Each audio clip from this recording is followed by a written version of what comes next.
Thank you. I'd just like to say that I have a wonderful wife who's also a wonderful editor. Her name's Erin, and she approved this message.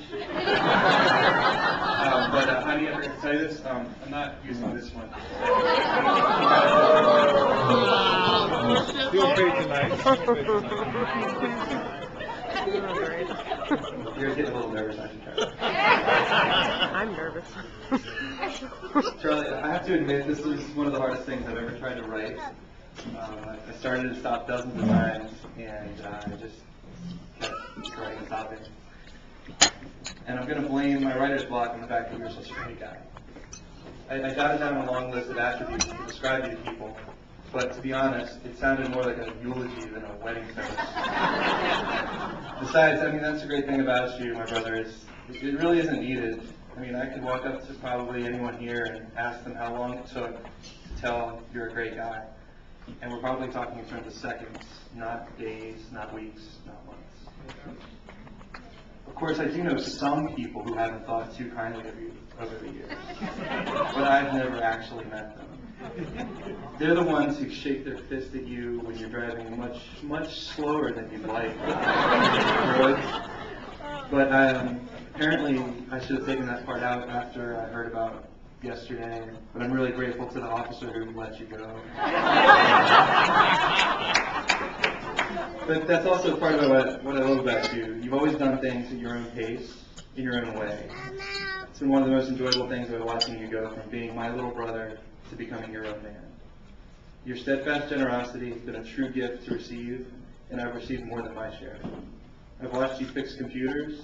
Usually, I'm watching you fix ones I've broken. And I sometimes marvel at your ability to stay with it until you impose your will on it, and it runs better than it ever had before. But more impressively than computers, I've seen you do this with people.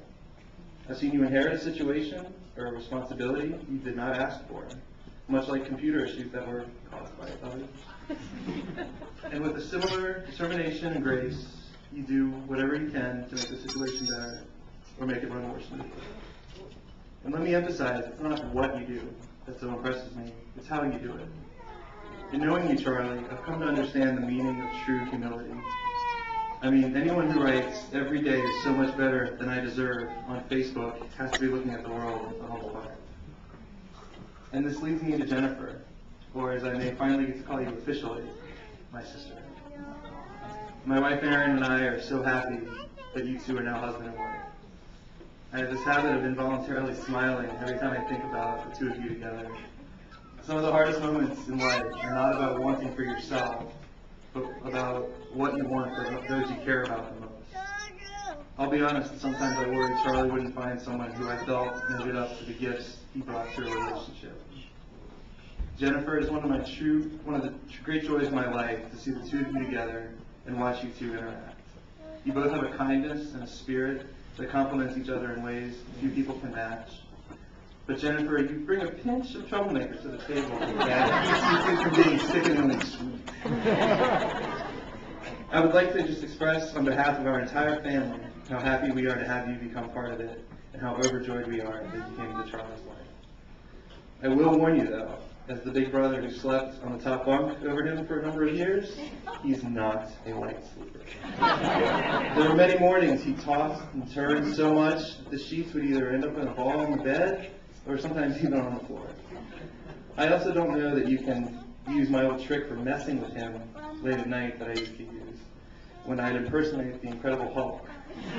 And I got so good at it, I would eventually just go, and he would scream out.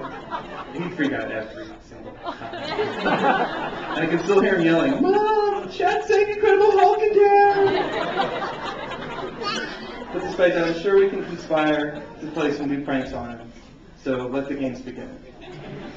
And speaking of beginnings, I'd just like everyone to raise their glass. Join with me in wishing the best for Charles and Jennifer as they begin a new life together. And I just couldn't be happier to be a part of this and to be knowing both of you, and I wish you the best. Cheers.